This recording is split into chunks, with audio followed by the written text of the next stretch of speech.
Hastings Ismay, the first Secretary General of the North Atlantic Treaty Organization, or NATO, once quipped that the goal of the alliance was to keep the Soviets out, the Americans in, and the Germans down. Today, the Soviets are out, the US seems here to stay, and the Germans seem weaker by the day. Has NATO achieved its goals? If so, why does it still exist? And why did Fidel Castro call it the most perfidious instrument of repression known to mankind? To answer these questions, we look back at the organization's history in Europe and beyond, and consider why a defensive alliance might end up causing World War III.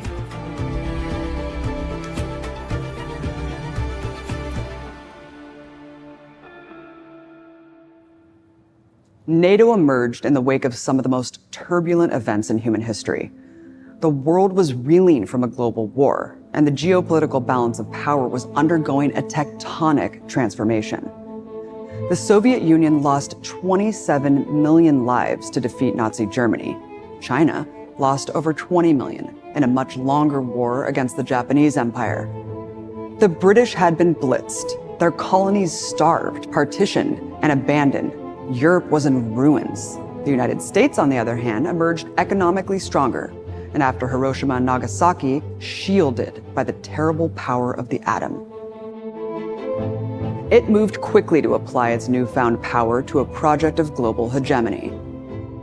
Preponderant power must be the object of US policy, a State Department memo said in 1947.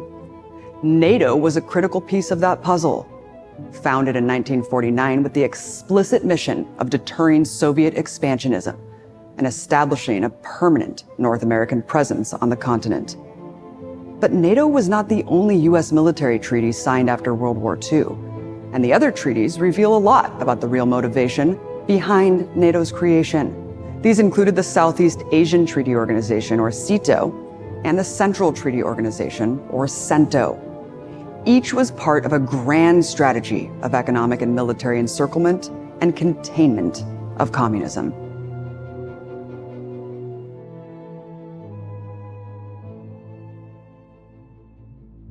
NATO insists that it's a force for democracy, but from its inception, it has armed, protected, and elevated some of the most reactionary forces in European society. In fact, the ashes of World War II had not yet settled in Europe, and the US was already busy rehabilitating fascists all around the continent. Antonio Salazar's brutal Estado Novo regime in Portugal was a founding member of NATO and remained a core member until it was toppled in 1974. Adolf Heusinger, a senior Nazi officer and close ally of Hitler wanted by the Soviet Union for war crimes, would become chairman of its military committee. Not many people remember the violence that swept across Europe in these years.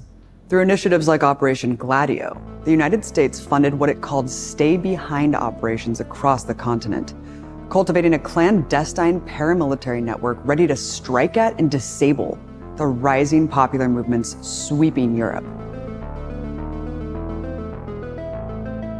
From 1948 onwards, the CIA funneled tens of millions of dollars to extremist right-wing groups in Italy alone. These groups were responsible for scores of deadly terrorist attacks that massacred hundreds, many of which were blamed on the left. These, according to a 2000 parliamentary commission in Italy, were part of a strategy of tension that terrorized people into abandoning their loyalties to the rising communist and socialist movements, intended in particular to stop the Italian Communist Party, and to a certain degree also the Italian Socialist Party, from reaching executive power in the country. US activities extended far beyond Italy.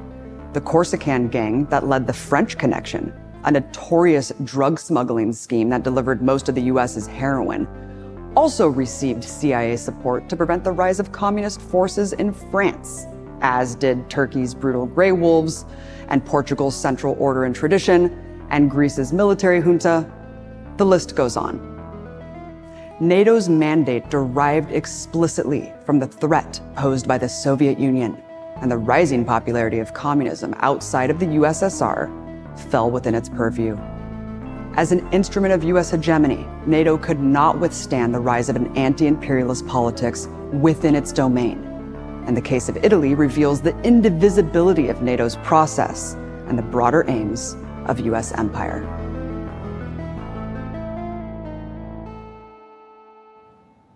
NATO insists that it's a guarantor of freedom. But we don't have to look far back to find its fingerprints in attempts to crush popular aspirations for sovereignty. Fighting for liberation from Portuguese colonialism, the Bissau-Guinean revolutionary Amilcar Cabral described the weapons that flowed into Africa through the alliance, supporting the Salazar regime's wars against the people of Angola, Mozambique, Guinea-Bissau, and Cabo Verde. NATO is the USA. We have captured in our country many US weapons. NATO is the Federal Republic of Germany. We have a lot of Mauser rifles taken from Portuguese soldiers. NATO, for the time being at least, is France. In our country, there are Alouette helicopters. NATO is, too, to a certain extent, the government of the Italian people. We have captured from the Portuguese machine guns and grenades made in Italy. If NATO was designed to stop the spread of communism, then the stirrings of sovereignty that rang through the colonized world would also come under attack. Pointing at NATO's support of the Salazar regime, Indian Prime Minister Jawaharlal Nehru condemned the alliance at the 1955 Bandung Conference, calling it one of the most powerful protectors of colonialism. Virtually the whole of North Africa was turned into a sphere of operations for NATO, wrote Walter Rodney in his seminal book, How Europe Underdeveloped Africa. Time and time again, the evidence points to the cynical use of Africa to buttress capitalism economically and militarily, and therefore, in effect, forcing Africa to contribute to its own exploitation. That process has not ended. Today, for example, NATO's arsenal is wielded to grind away at the Western Saharan people's aspirations for self-determination, just as it arms Israel's genocidal occupation of Palestine.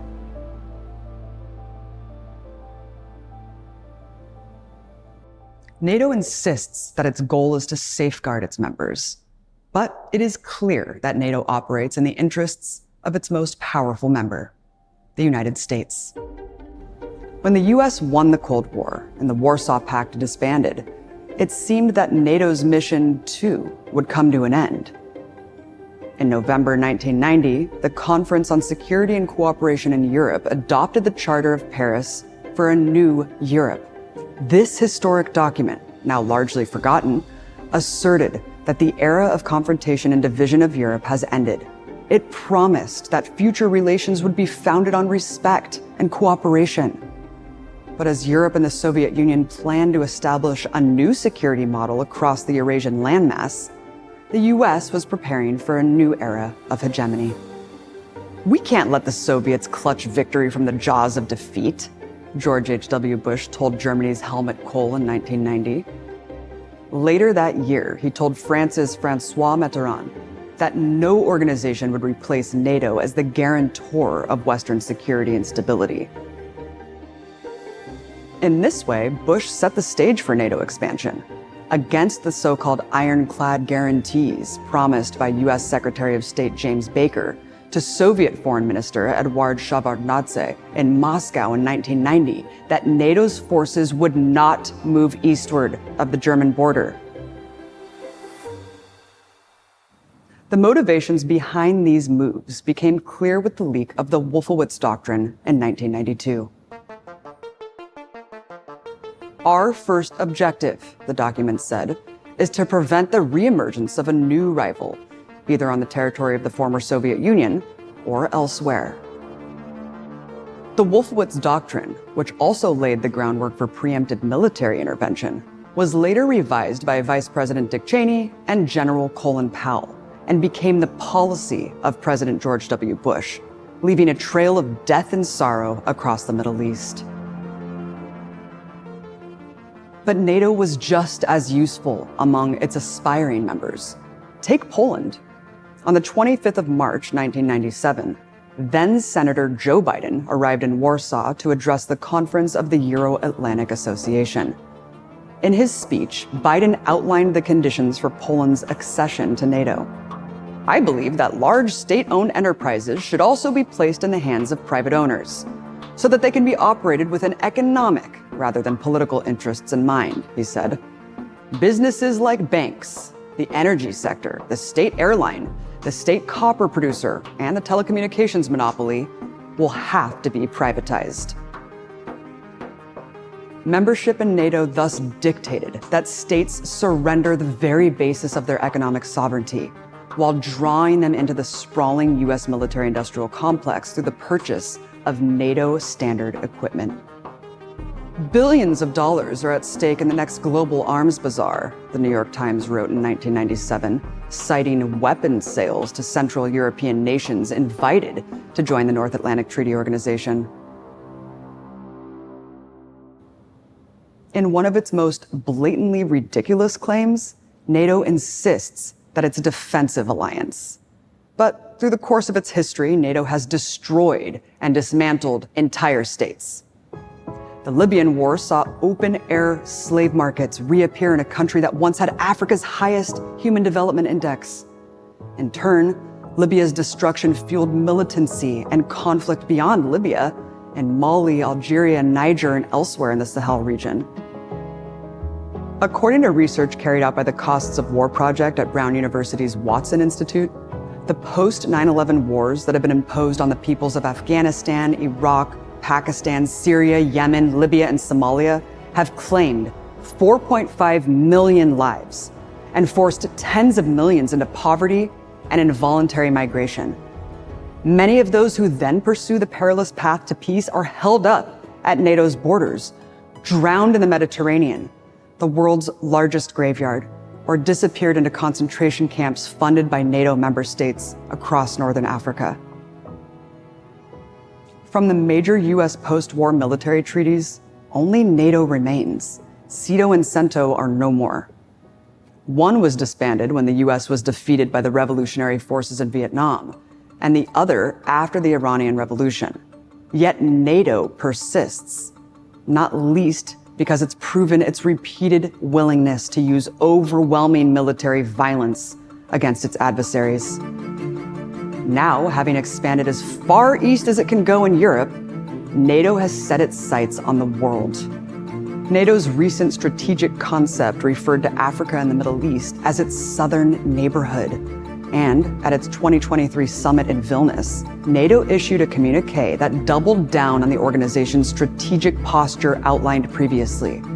China's stated ambitions challenge NATO's interests, security, and values, necessitating a NATO pivot from the Atlantic to the Pacific.